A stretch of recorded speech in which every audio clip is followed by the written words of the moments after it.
العرش عما يصفون لا يسأل عما يفعل وهم يسألون أم اتخذوا من دونه آلهة قل هاتوا برهانكم هذا ذكر من معي وذكر من قبلي بل أكثرهم لا يعلمون الحق وهم معرضون وما أرسلنا من قبلك من رسول إلا نوحي إليه أنه لا إله إلا أنا فاعبدون قالوا اتخذ الرحمن ولدا سبحانه بل عباد مكرمون لا يسبقونه بالقول وهم بأمره يعملون يعلم ما بين أيديهم وما خلفهم ولا يشفعون إلا لمن ارتضى وهم من خشيته مشفقون ومن يقل منهم إني إله من دونه فذلك نجزيه جهنم كذلك نجزي الظالمين. صدق اللہ العظیم. یہ سورہ الانبیاء 21ویں سورت جو ہے قرآن پاک میں 70ویں پارے میں اس کے دوسرے رکوع کی 9 آیات تلاوت کی گئی ہیں 21 تا 29. ان آیت کریمہ کا ترجمہ اس طریقے سے ہے کیا ان لوگوں کے بنائے ہوئے ارضی خدا ایسے ہیں کہ بے جان کو جان بخش کر اٹھا کھڑا کرتے ہوں؟ اگر آسمان و زمین میں ایک اللہ کے سوا دوسرے خدا بھی ہوتے تو زمین اور آسمان دونوں کا نظام بگڑ جاتا. بس پاک ہے اللہ رب العرش ان باتوں سے جو یہ لوگ بنا رہے ہیں. وہ اپنے کاموں کے لیے کسی کے آگے جواب دہ نہیں ہے اور سب جواب دہ ہیں. کیا اسے چھوڑ کر انہوں نے دوسرے خدا بنا لیے ہیں؟ اے نبی صلی اللہ علیہ وسلم ان سے کہو لاؤ اپنی دلیل. یہ کتابیں موجود ہے جس میں میرے دور کے لوگوں کے لیے نصیحت ہے اور وہ کتابیں میں موجود ہیں جس میں مجھ سے پہلے لوگوں کے لیے نصیحت تھی مگر ان میں سے اکثر لوگ حقیقت سے بے خبر ہیں اس لیے وہ بڑے ہوئے ہیں. ہم نے تم سے پہلے جو رسول بھی بھیجا ہے اس کو یہی وحی کی ہے کہ میرے سوا کوئی خدا نہیں ہے بس تم لوگ میری ہی بندگی کرو. یہ کہتے ہیں اور رحمان اولاد رکھتا ہے. سبحان اللہ. وہ یعنی فرشتے تو بنتے ہیں جنہیں عزت دی گئی ہے اس کے حضور بڑھ کر نہیں بولتے اور بس اس کے اوپر عمل کرتے ہیں. جو کچھ ان کے سامنے ہے اسے بھی وہ جانتا ہے اور جو کچھ ان سے اوجھل ہے اس سے بھی باخبر ہے. وہ کسی کی سفارش نہیں کرتے بجز اس کے جس کے حق میں سفارش سننے پر اللہ راضی ہو اور وہ اس کے خوف سے ڈرے رہتے ہیں. اور جو ان میں سے کوئی کہہ دے کہ اللہ کے سوا میں بھی یہ خدا ہوں تو اسے ہم جہنم کی سزا دیں گے. ہمارے یہاں ظالموں کا یہی بنتا ہے. سورہ الانبیاء یہ مکی سورت ہے مکی کے اوسط زمانے کی اور اس سورت کا بھی عنوان وہی ہے جو قریش مکہ کے وہاں رضا کا موضوع تھا. توحید رسالت آخرت اور شرک کی تردید. شرک جلی بھی ہوتا ہے شرک خفی بھی ہوتا ہے. تو صرف ایسا ہی نہیں ہے کہ وہ لوگ جو بت پرستی کرتے ہیں اسے شرک میں مشغول ہوتے ہوں بلکہ وہ لوگ بھی جو بظاہر لگتا ہے کہ ہم شرک نہیں کر رہے ہیں لیکن شرک خفی میں ہوتا ہے. تو بڑے غور سے دیکھنے کی ضرورت ہے کہ قرآن پاک کیوں ان چیزوں پہ اتنا زیادہ زور دیتا ہے. توحید کے دلائل آخرت کے دلائل اس سے پہلے آ چکی ہیں باتیں اور شرک کی تردید میں دلائل یہ کہہ رسالت کی بات نہیں ہے. ہمارے مطلب بار بار یہ مطالبہ کیا کرتے تھے کہ تم جس عذاب کا ہم کو بار بار دھمکی دیتے ہو بار بار کہتے ہو تو لے آؤ عذاب ہو. تو قرآن پاک اس کے بارے میں کہتا ہے اللہ تعالیٰ کہتا ہے کہ یہ عذاب کی غلطی مچا رہے ہیں. عذاب آنے کے بعد ایک موقع نہیں ملتا ہے بالکل پھر جو ہے وہ میں تباہی کر دی جاتی ہے. یعنی ایسی کوئی چیز نہیں ہوتی اس کو دے کر کے آدمی مان لیا اس کے بعد ایک موقع نہیں ہوتا ہے. یہ تمہارے سامنے معجزہ ہے یہ قرآن پاک معجزہ اس کو سمجھ کر کے اس میں جو دلائل دی اس کو مان کر کے تمہیں راہ راست پہ آ جانا چاہیے. اس سے پہلے جو آیتیں آپ کے سامنے آئی تھی پچھلے ہفتے کے مطالعے میں اس میں یہ بات آئی تھی کہ وہ فرشتوں کا ذکر آیا تھا اور ان کے بارے میں کہا جا رہا تھا کہ وہ جو ہے دن رات اس کی جو ہے وہ ومن لا يستكبرون عن عبادتي ولا يستحسرون. زمین و آسمان کی جو چیزیں ہیں اس سے پہلے آئے تھے وہ سب اللہ تعالیٰ کی ہیں، سب اسی کے لیے ہیں. اور جو اس کے قریب ہیں اللہ تعالیٰ کے، یعنی جو مقرب لوگ فرشتے جو ہیں وہ جو ہے وہ استقبال نہیں کرتے ہیں تمہاری طرف، ہمارے مقرب کو مخاطب کیا گیا ہے، بلکہ وہ جو ہے ہمیشہ جو ہے اللہ تعالیٰ کی بندگی پہ کوئی سرکابی نہیں کرتے، نہ ملول ہوتے ہیں، اور وہ جو ہے سب روز اس کی تصدیق کرتے رہتے ہیں اور تھکتے نہیں ہیں. تم سے مطالبہ کیا اللہ تعالیٰ کی بندگی کا، تم استقبال دکھا رہے ہو، یہ بتایا جا رہا ہے. آج کی آیتوں میں کہا جا رہا ہے اتخذوا آلہۃ من الارض هم ينشرون، کیا ان لوگوں نے بنائے ہوئے عرضی خدا ایسے ہیں کہ جو بے جان کو جان بخش کر کھڑا کرتے ہوں. پہلے آسمان کے مخلوق کا ذکر ہوا تھا، فرشتوں کا. فرشتوں کے بارے میں آپ جانتے ہیں کہ مشرکین مکہ کا عقیدہ یہ تھا، وہ سمجھتے تھے کہ وہ اللہ کی نعوذ باللہ اللہ کی بیٹیاں ہیں. ان سے جو ہے قربت حاصل کی جائے، ان کو جو منا لیا جائے، ان کو سفارش کی جائے تو وہ ہماری سفارش کر دیں گے. اور جیسا کہ ہوتا ہے کہ صاحب بیٹیوں کی باپ دادا مانتا ہے نعوذ باللہ تو وہ جلدی مان جائے گا. اس قسم کا تصور کا کچھ تھا. تو وہ آسمانی مخلوق کا ذکر تھا، اب زمینی مخلوق کا ذکر ہو رہا ہے. کہا جا رہا ہے کہ انہوں نے جو عرضی خدا بنا لیے ہیں. آپ دیکھیں گے کہ ترتیب مشرق دنیا ہوتی ہے، ان کے بھی اسی طرح کے دو طبقات ہوتے ہیں. آج بھی ایسے ہوتا ہے. کچھ خدا معبود ایسے ہوتے ہیں ان کے جو ان کا تعلق اوپر سے ہوتا ہے، نام لینے کی ضرورت نہیں ہے. اور بہت سارے بنیادی ہوتے ہیں، بڑی تعداد میں ہوتے ہیں، لاکھوں کروڑوں میں ہو سکتے ہیں.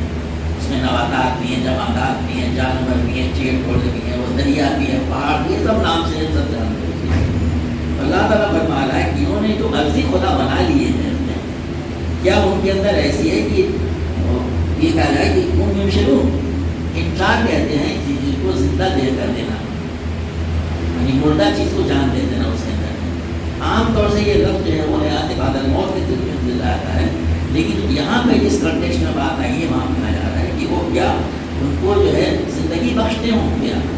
تو الوہیت جس میں ہو اللہ تعالیٰ کے اندر اس وسیع پائی جاتی ہے کہ وہ بے جان میں جان دیتا ہے. کیا زندگی کسی کے اختیار میں ہے؟ کیا دنیا میں جتنی چیزیں لوگوں نے بنا رکھی کسی میں وہ خود بھی نہیں مانتے اس کو. کسی بھی مشکل سے پوچھ رہے، کسی بھی سے پوچھ رہے جنہوں نے اپنے لوگوں کو شریک بنا رکھا ہے کہ کیا وہ بے جان میں جان ڈال سکتے ہیں.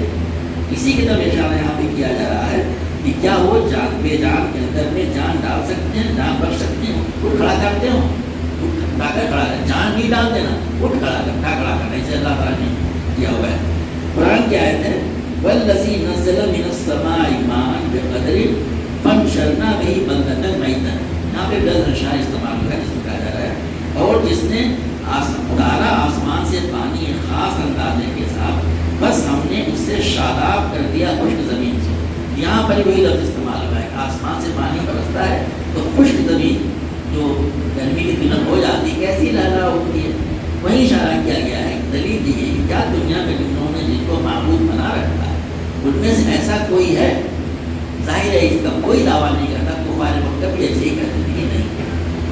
اور آج بھی کسی سے پوچھ لیجیے جو بہت سارے معبود پوچھے جا رہے ہیں، یہ کون سا خدا ہے، یہ کون سا خدا ہے، یہ بت خانہ کی خدا کا بھی پچھلے ہفتے سر جمعے کو میں ویسی جگہ پہ تھا خوب سوال کیے جا رہے ہیں یہ کس خدا کا ہے، یہ کس خدا کا ہے. بیٹا بڑی کہا جا رہا ہے کہ کیا ان میں ایسا کوئی ہے جو بے جان کو جان ڈال کے کھڑا کرتے ہیں؟ اس کا جواب اس میں نہیں ہے. یہ سوال اس زبان میں نہیں ہے، بلکہ کیا یہ انکار کے بارے میں ہے کہ ایسا نہیں ہو سکتا. یہ خود کو دیکھتے ہیں، خود اس کے انکاری ہیں.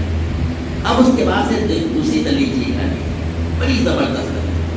لو کان فیہما آلہۃ الا اللہ لفسدتا. اگر آسمان و زمین میں ایک اللہ کے سوا دوسرے خدا بھی ہوتے تو زمین اور آسمان دونوں کا نظام بگڑ جاتا. اب انہوں نے جیسا کہ کفار مکہ سمجھتے تھے کہ آسمانوں کا بادشاہ کوئی اور ہے، خدا نیچے کا ہو، تو وہ تصور کرتے تھے کہ اب العرش پہ جو خدا ہے وہ تو ہے اوپر.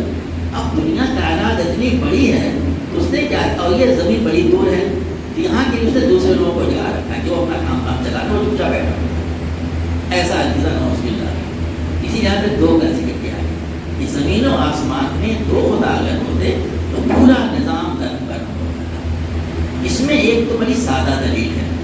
ہم سب جانتے ہیں کسی بھی فیملی میں اگر دو لوگ جو ہے ایکول رائٹ رکھ کر کے اپنا اقتدار چلاتے ہوں پورے گھر میں فساد برپا رہتا ہے. ایک آدمی ہونا چاہیے جو صحیح اس کی چلے. کسی آفس میں کسی جگہ پہ دیکھا جائے آپ پہ کہتے ہیں کہ اسٹرگل پاور کی جو اس طرح کی تو ہوں گے کبھی کچھ ہو ہی نہیں گا. واپس نہیں طے کرنے میں لگے رہیں گے کہ کس کا آرڈر لگے, کون سائن کرے گا اس پیپر کو, کس کے اس سے جائے گا. اور کائنات میں ہم تصور کریں اتنی بڑی کائنات ہے, یہ قانون کے تحت چل رہی ہے. اتنے سارے سیارے ہیں, کروڑ کائنات لفظی کو معمولی ہے, بلینس اینڈ ٹریلینس. سب وہ اینٹی کلاک وائز گھوم رہے ہیں, سب ایک دائرے میں گھوم رہے ہیں. کبھی کوئی کسی سے ٹکراتا نہیں ہے. کبھی دہائیوں میں 50-60 سال میں کومیٹ آتا ہے, اور وہ ایسا آتا ہے کہ کبھی آپ نے نہیں سنا ہسٹری میں کہ کوئی کومیٹ آ کر کے اس نے کسی سیارے کو مار کے چلا گیا ہو. ایسا بھی نہیں ہوتا ہے. کیا یہ ممکن تھا کہ دنیا میں ایک قانون کئی قانون ہوتے یا دو قانون ہوتے تو ایسا ہوتا؟ یہی کہا جا رہا ہے کہ اگر ایک کے علاوہ دو خدا ہوتے تو دنیا میں فساد برپا ہو جاتا. یہ توحید کے بارے میں ایک بہت بڑی عقلی دلیل دی گئی ہے, اس سے کوئی انکار نہیں کر سکتا. یہ کہا ہے کہ اگر ایک کے علاوہ دو خدا ہوتے اللہ کے علاوہ تو فساد آتا, بالکل فساد برپا ہو جاتا, دنیا چل نہیں سکتی تھی. فسبحان اللہ رب العرش عما یصفون, بس پاک ہے اللہ رب العزت, اس کے ذات و شرک ہے. سبحان اللہ تعالیٰ سے پاک ہے, اس کا کوئی شریک ہو. رب العرش, عرش کا مالک جو بادشاہ ہے, ان تمام چیزوں سے جو بنا رہے ہیں. یہاں پہ توحید کی عقلی دلیل دی جا رہی ہے. اس پورے کائنات میں ایک خدا کی فرمائی, وہی اس کے اندر الوہیت ہے, وہی اس کی ربوبیت ہے, اور عبادت بھی صرف اسی کی ہونی چاہیے, آگے بات آنے والی ہے. یہ بات یہاں پہ کہی جا رہی ہے. قرآن پاک یہ صرف ہم لوگ ایسی مان لینا نہیں, بس اس پہ عقیدہ پختہ ہونا چاہیے کہ صرف اور صرف ایک اللہ ہے اپنی تمام تر خصوصیات اور نفیات کے ساتھ. اس لیے اتنا زیادہ اس پہ زور دیا جا رہا ہے. بس اللہ تعالیٰ رب العرش جو ہے وہ پاک ہے, ان تمام چیزوں سے بنا رہے ہیں, یعنی اس کے ساتھ جو شرک کا جو اس کے ساتھ کر رہے ہیں. آگے فرمایا گیا لا یسأل عما یفعل وهم یسألون. اسی الوہیت کا ربوبیت کا تقاضا اور ہے کہ وہ اقتدار کا کل ہے اس کا, وہ جو چاہتا وہی ہوتا ہے, جو کرتا تو کوئی سوال نہیں کر سکتا. بہت سے نادان لوگ کرنے لگتے ہیں باتیں اور بڑا ہونا چاہیے. اس کا کیا مقصد ہو سکتا ہے کرنے کا, اس کا کیا حکمت ہے, یہ ایسا کیوں کر دیا؟ تو کہتے ہیں نا بہت ہی غلط ہے. اس کا کہا جا رہا ہے کہ وہ اپنے کاموں کے لیے کسی کے آگے جواب دہ نہیں ہے. اس سے کوشچن کرنا بہت بڑی دکھائی ہے, یہ بہت بڑی جسارت ہے, بے ادبی ہے. کوئی آدمی یہ تو ہو سکتا ہے کہ آدمی یہ کوشچن کرے, جسے کہتے ہیں کیوریاسٹی, اس میں کوئی حکمت ہوگی معلوم کرے. جب جانتے ہیں کہ سائنس کی بہت ساری جو ایجادات ہوتی ہیں, بہت سارے جو نئی نئی جو ڈسکوریز ہوتی ہیں وہ اسی کے نتیجے میں ہوتی ہیں کہ کیوں ہے, کیسے ہے, اس کے پیچھے کیا حکمت ہے, کیا قوانین کام کر رہی ہے. تو ٹھیک ہے, لیکن اس کو کوشچن کرنا کہ کیا ہے ایسے ہی نعوذ باللہ من ذالک, حالانکہ وہ کسی کے آگے جواب دیں گے. ہاں سب اس کے آگے جواب دیں. مشرک قوموں میں یہ چیز خوب پائی جاتی ہے, بہت سارے خدا بناتے ہیں, تو ان کی جو آپ مائتھالوجی پڑھیں گے, ان کی جو بہت ساری کہانیاں پڑھیں گے, خوب لگے گا ایک دوسرے سے لڑ رہے ہیں, سوال کر رہے ہیں, وہ کہہ رہے ہیں تم نے کیوں کر دیا تھا یہ, تو پھر نگیٹ کر رہے ہیں. پایا جاتا ہے, سب جانتے ہیں اس کے بارے میں. تو کہا جا رہا ہے کہ اس اللہ کی صفت یہ تھی, اس سے کوئی کوشچن نہیں کر سکتا, وہ مسئول نہیں ہے, لیکن سب اس کے آگے مسئول ہیں, کیونکہ وہ اس کا اعلیٰ اسی کا ہے پورا کا پورا. اب کہا جا رہا ہے امت تخذوا من دونہ آلہۃ, جس اللہ تعالیٰ کی تمام صفات بیان کر دی گئی, جس کی ایک مکمل تعبیر سورہ اخلاص میں کی گئی, وہ کیا ہے؟ وہ بار بار اس کا ذکر آتا رہتا ہے. آپ ان سے کہیے کیا اسے چھوڑ کر انہوں نے دوسرے خدا بنا لیے ہیں؟ وہی خدا وہی اللہ جس کی بات چل رہی تھی, کیا اس کو چھوڑ کر انہوں نے دوسرے خدا بنا لیے ہیں, یعنی دوسرے شریک. اس یہاں پہ شرک کی بات کی جا رہی ہے. آگے کہا جائے قل ہاتوا برہانکم, اگر ایسی کچھ بات ہے جن سے کہو لاؤ اپنی دلیل, تو بس توحید کے دلائل ہی نہیں پیش کرنے چاہیے جو قرآن پیش کرتے. قرآن یہ نہیں کہتا ہے کہ تم شرک کی دلیل لاؤ جو تم شرک کرتے ہو کہ اللہ تعالیٰ نے کسی کو اپنا ذاتی بنا رکھا ہے, کسی کو اپنا شریک بنا رکھا ہے. قل ہاتھوں برہانکم, لاؤ اگر تمہارے پاس کوئی دلیل ہے تو لاؤ. لا سکتا ہے کوئی نہیں. قرآن پاک کہہ رہا ہے ھذا ذکر من معی و ذکر من قبلی, یہ کتاب بھی موجود ہے جس میں میرے دور کے لوگوں کی نصیحت ہے. قرآن پاک کس چیز کی تعلیم دے رہا ہے؟ توحید کی اور شرک کی تردید کر رہا ہے. اور آگے کہا گیا ہے وہ ذکر من قبلی, اور وہ کتابیں بھی جو مجھ سے پہلوں کی نصیحت بن کے آئی تھی. یعنی یہاں پہ قرآن کا حوالہ دیا جا رہا ہے. اس کے پہلے تو کتابیں آئی تھیں, توریت ہے, انجیل ہے, زبور ہے, صحف ابراہیم و موسیٰ کا ذکر قرآن میں کہا گیا ہے. ان تمام کے بارے میں اپنی تحریف شدہ شکل میں بھی کوئی ایسی چیز نہیں ملتی ہے جو شرک کی طرف رہتی ہے. تو قرآن اس کی طرف متوجہ کر رہا ہے کہ دنیا میں جتنے کے اللہ نے مذاہب پیغمبر بھیجے ہیں سب نے شرک کی تردید کی ہے, توحید کی تعلیم کی ہے. اگر تمہارے پاس شرک کرنے کے لیے تم اللہ کے ساتھ ہوگا شریک ٹھہرا رہے ہو کسی اور کو, اس کی کوئی دلیل ہو تو اللہ ہو. ظاہر ہے کہ یہ سوال ہے کہ تو لا سکتے ہیں, بلکہ ڈائریکٹ تم نہیں لا سکتے. یہ بات تو ہو گئی صرف بائبل کی, توریت کی, انجیل کی, قرآن کی. دنیا میں اور قرآن انہیں کا ذکر کرتا ہے جس کے بارے میں لوگ یہ نہ کہتے ہیں نہیں معلوم ہے. اگر وہاں پہ ذکر کر دیا جاتا فار ایسٹ کا, چائنا کا اور انڈیا کا, تو لوگ شاید اس طرح دور میں پڑتے. قرآن اس طرح ذکر نہیں کرتا. لیکن میں کہہ رہا ہوں پہلے مسلم کی طرف توجہ دلا کے کہ دنیا میں جو بہت سارے دوسرے جو مذاہب بگڑے ہوئے پائے جاتے ہیں, قوموں کی تعلیم پائی جاتی ہے, اس میں لوگ چیز تان کر کے شرک کی طرف توجہ دلاتے ہیں. ورنہ واقعہ یہ ہے کہ دنیا کی تمام تہذیبوں میں شرک نہیں ملتا. یہ حال ہی میں لوگوں نے 3000 4000 پرانی جو تہذیبیں معلوم ہوئی دریافت ہوئی ہیں, آپ اس سے واقف ہیں ان کھدائیوں سے, اس میں کوئی چیز نہیں ملتی ہے. میں ذکر کروں انڈیا میں 31 صدی قبل مسیح میں تروولور پیدا ہوئے تھے. ساؤتھ انڈیا کی بہت مشہور کتاب ہے تروپوران. 1330 اس میں اشعار ہیں اور ہر شعر میں 9 الفاظ ہیں. بہت معروف ہے, اور کوئی آدمی جو چندی آتا ہو تمل ناڈو میں ضرور سے دیکھتا ہو. پورے کتاب کو پڑھ جائیے آپ, کہیں بھی آپ کو وہ قدیم ترین کتابیں معلوم ہیں, اس میں آپ کو کوئی شرک کی بات نہیں ملے گی. صرف اخلاقیات کی اور توحید کی بات ملے گی. کنفیوشیس کا نام سب نے سنا ہوگا, چائنا کا.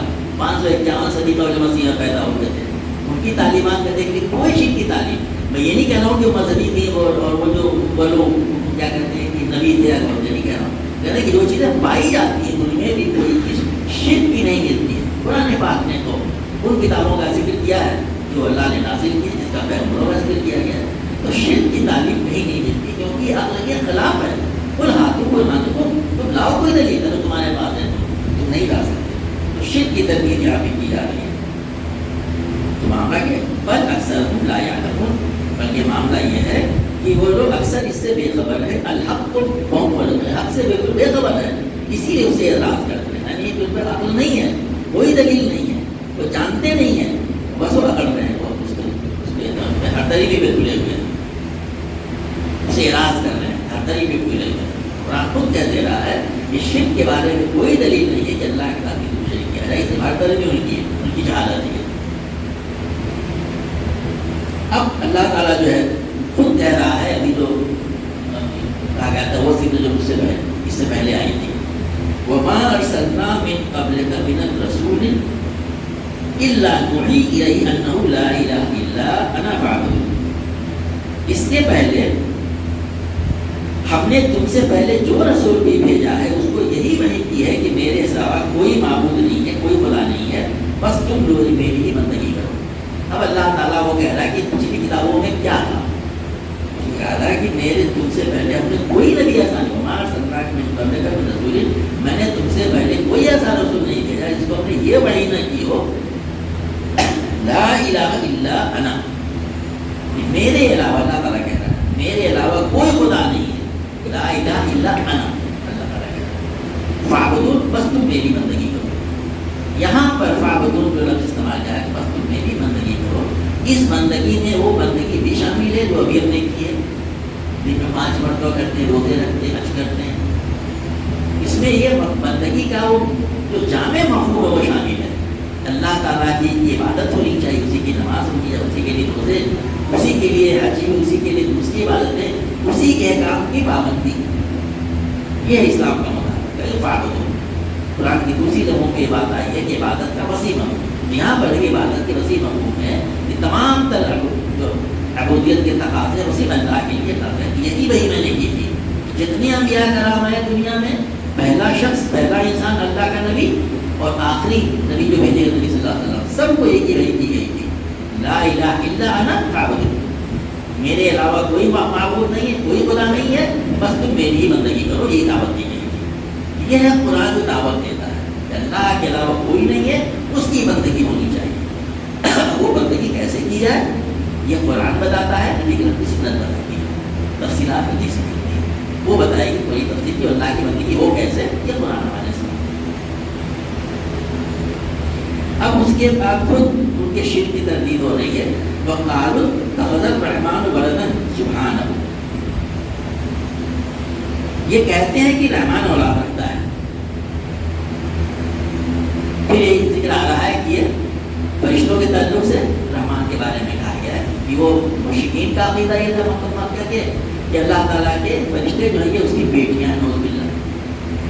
یہودیوں کا عقیدہ ہے فرقے کا, عزیر ابن اللہ ہے, عزیر اللہ کا بیٹا ہے. وہ عیسیٰ علیہ السلام کے بعد ہے مسیح ابن اللہ ہے, مسیح جو ہے وہ اللہ کا بیٹا ہے. اور اس کے بعد سے جو بہت سارے دیوی دیوتا بنا رکھے تھے دنیا میں جو زمین پہ وہ تو نہیں ہے, اور ہمارے مسلم ملک میں آیا ہے اس کی تو کوئی حاضری نہیں ہے, بیٹے بیٹیوں کی اور ان کی اولاد کی خدا کی موجود ہے. تو اللہ تعالیٰ نے ہمیں مارا ہے, تو اس کا حوالہ دیا گیا ہے کہ وَقَالُوا اتَّخَذَ الرَّحْمَٰنُ وَلَدًا, وہ کہتے ہیں انہوں نے اللہ کو بیٹا بنا رکھا ہے. سبحان اللہ, سبحان اللہ تعالیٰ سے پاک ہے. کسی کو بیٹا بیٹی بنانے کی ضرورت کیوں آتی ہے؟ مفسرین نے اس کی تفصیل لکھی ہے. ایک آدمی بوڑھا ہو جاتا ہے, جوانی میں کچھ فرق نہیں پڑتا, بہت سے لوگ ایسے ہیں. جوانی کی عمر ڈھل جاتی, کمزور ہو جاتا ہے, اس کو ضرورت پڑتی ہے کہ اس کا سہارا, اٹھ نہیں پاتا, وہ دوسری کمزوریاں لگی ہوتی ہیں. اسی لیے بڑھاتے کی چھڑی کہا جاتا ہے بیٹوں کو. ایسا ہے بیٹے بیٹا کسی کا ہونا. کیا اللہ تعالیٰ کے ساتھ ایسی کوئی کمزوری لگی ہوئی ہے نعوذ باللہ ملتا ہے؟ ایسا نہیں ہو سکتا. تو اللہ تعالیٰ پاک ہے اس سے, اس کو کسی کے سپورٹ کی ضرورت ہو, کسی بیٹے بیٹی کی ضرورت ہو. کہا گیا قل هو اللہ احد اللہ الصمد, اللہ بالکل بے نیاز ہو, کسی کو ضرورت نہیں. لم یلد ولم یولد, نہ تو وہ پیدا کیا گیا نہ وہ کسی کو پیدا کرتا ہے. صحیح ترجمہ وہ اچھا کیا ہے, نہ تو اس نے کسی کو جنا, نہ تو وہ جنا گیا ہے, اور نہ اس نے کسی کو جنا. سالہ پاک, یہاں کہا ہے کہ سبحان ہو, یہ نہیں کون وہ, بل عباد مکرمون, بلکہ وہ جو ہیں وہ فرشتے تو اللہ کے بندے ہیں. اس کے پہلے ذکر آیا تھا جن کو بیٹا بنی بنایا ہے کہ وہ تو اللہ کے بندے ہیں. عزت, ان کو عزت بخشی گئی. کس بات کی وجہ سے؟ اس وجہ سے نہیں کہ وہ اس سے کوئی رشتہ رکھتے ہیں, بلکہ اس وجہ سے کہ وہ نیک ہیں, پاک باز ہیں, اللہ کے فرما بردار, اس وجہ سے ان کو عزت ملی ہوئی ہے. بھلے عباد مکرمون, اللہ کے بندے ہیں, وہ اس کے اولاد نہیں ہے, وہ اس کے رشتہ دار نہیں ہے, وہ عباد مکرمون, ان کو عزت ملی ہے. اور کس وجہ سے؟ ان کے پاک بازی کی وجہ سے, ان کے اطاعت گزاری کی وجہ سے, اللہ تعالیٰ کی فرما برداری کی وجہ سے اس کو عزت بخشی گئی ہے. یہاں پہ بارک جس سے گفتگو کی جا رہی ہے, اور آج بھی ہمیشہ آج وہی لوگ ہوں گے جو کام کرتے ہیں کہ وہ ان کی عزت جو ہے ان کے اپنے اس عمل کی وجہ سے. لا یسبقونہ بالقول وہم بامرہ یعملون, یہ کیوں کہتے تھے وہ لوگ جو اس کے عبادت وہ ہیں, کیا کہتے ہیں کہ وہ اس کی اولاد ہے. ابھی ذکر کیا گیا فرشتے اللہ کی بیٹیاں قرار دیتے تھے. حضرت مسیح کو جن کی ماننے والوں کی دنیا میں کم سے کم نام سے ہی صحیح سب سے زیادہ پائی جاتی ہے, تقریباً 250 کروڑ. کیا عقیدہ ان کا ہے؟ یہ عقیدہ کی دو اس میں چیزیں شامل, ایک ہی ہے کہ وہ شامل. سب سے پہلے بات کہ وہ اللہ کا اکلوتا, خدا کا اکلوتا بیٹا ہے. اس نے ان کے گناہوں کے کیا کہ کفارے کے طور پہ اس کو سولی چڑھا دی. جو یہ مان لے اس کی مغفرت. یہاں کہا جا رہا ہے کہ یہ تمہیں یہ جن کو تم نے اس کا اولاد رکھتا ہے اس کو تم سفارش کرتے ہو کہ وہ جو ہے اس کی سفارش کریں گے، کہہ رہے ہیں لا یسبقونہ بالقول، وہ تو اس کے حدود چل کر بڑھ کر بولتے بھی نہیں ہیں۔ سفارش کون کرتا ہے؟ جو بڑا قریب ہوتا ہے، ذرا حضور دیکھ لیجیے گا اس کے ان کو قریب سے جانتے یہ تو کرتا ہو۔ اللہ تعالیٰ کیا کہہ رہا ہے؟ لا یسبقونہ بالقول، وہ اس کے حضور بڑھ کر بولتے ہی نہیں ہیں، ان کی ہمت نہیں ہوتی اللہ تعالیٰ کی عزت سے، خوف سے، ڈر سے، بولتے ہی نہیں ہو۔ سفارش تمہاری کریں گے؟ وہ بولتے بھی نہیں اس کے حضور۔ وَهُمْ بِأَمْرِهِ يَعْمَلُونَ، اور ان کو جو حکم دیا جاتا ہے اس پر عمل کرتے ہیں۔ تو پوری طور سے حکم پر عمل کرتے ہیں، تو یہی تو مطالبہ اسلام کا ہے، اللہ کے حکم پر عمل کیا جائے۔ تو ان کا معاملہ ہے کہ وہ بولتے ہی نہیں ہیں، بالکل ان کی ہمت نہیں ہوتی بولنے کی، اور جو کچھ حکم دیا جاتا ہے اس پر عمل کرتے ہیں وہ۔ تو بھلا وہ شفاعت کیسے کریں گے؟ ان کی کیا ہمت ہوگی کسی کے بارے میں کہتے ہیں؟ اچھا، شفاعت کرنے کے لیے، کسی کی سفارش کرنے کے لیے ضروری ہے کہ آدمی سب کچھ جانتا ہو۔ میں بار بار ذکر کرتا ہوں، سب یہاں پہ بڑی لوگ اعلیٰ ریکمنڈیشن لیٹر لکھا کرتے ہیں، اس میں کئی چیزیں بتانا پڑتی ہیں، کتنے دنوں سے جانتے ہیں، کس کیپیسٹی میں جانتے ہیں، کیا کیا اس نے کام کیا تھا، بڑی چیزیں لکھنا پڑتی ہے، ریکمینڈنگ اسٹرانگلی۔ تو اس کے اندر نالج ضروری ہوتی ہے۔ خدا پاک کیا کہہ رہا ہے اللہ تعالیٰ یہاں پہ؟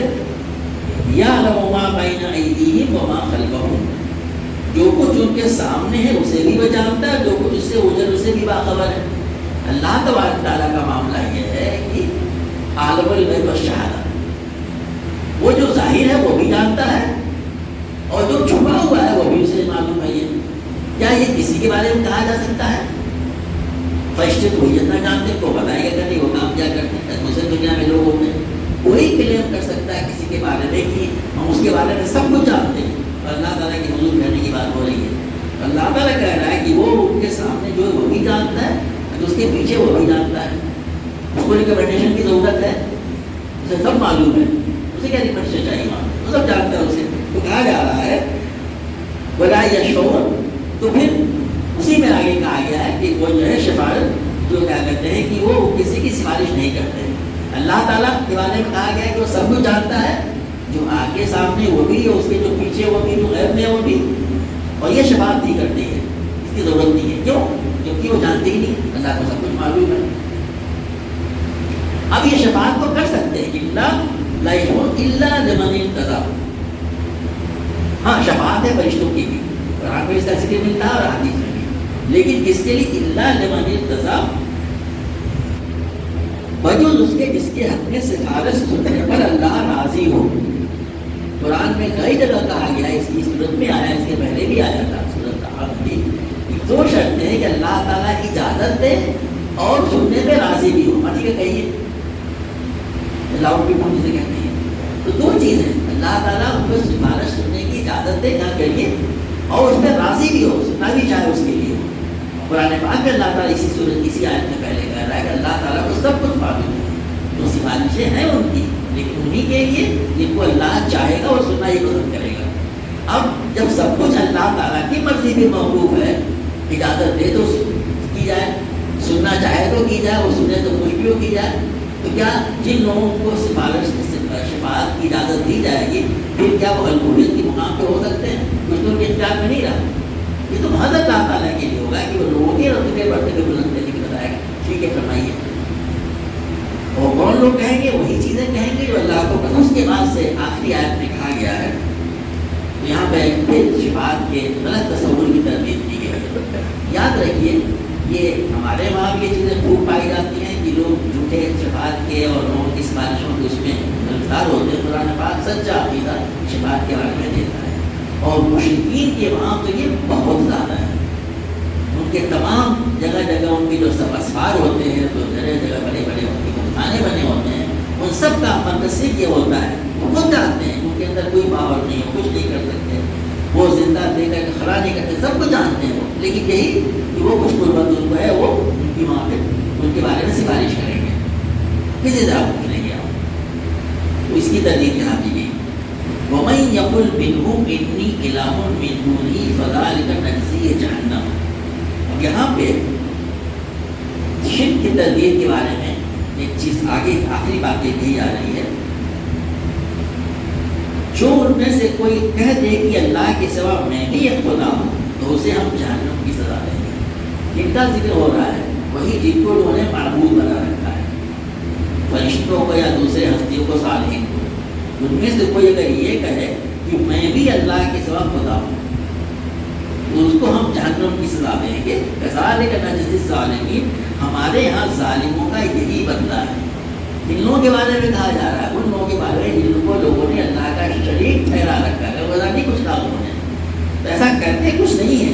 لیکن یہاں پہ یہ بتایا نا مقصود یہ ہے کہ اگر وہ بھی ایسا کریں تو ان کو بھی سخت سزا دی جائے گی. چنانچہ قرآن پاک میں ہے، نبی کریم صلی اللہ علیہ وسلم سے کہا گیا ہے کہ اگر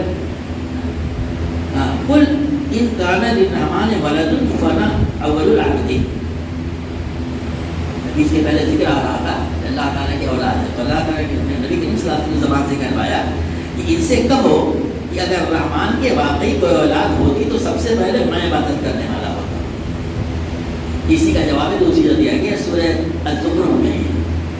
آپ کہہ دیے کہ رحمان کو یہ اولاد انہوں نے بتایا، کہتا ہے رحمان کو کوئی اولاد ہوتی تو سب سے میں اس کی عبادت کرتا. آپ اتنی سمجھ کروایا، یعنی ایسا نہیں ہے. اگر ایسا ہوتا وہ فرض محال، مطلب ایک آرگومنٹ جسے کہتے ہیں، تو سب سے پہلے تو میں عبادت کرتا، نہ کہ میں اس کی تردید کرتا.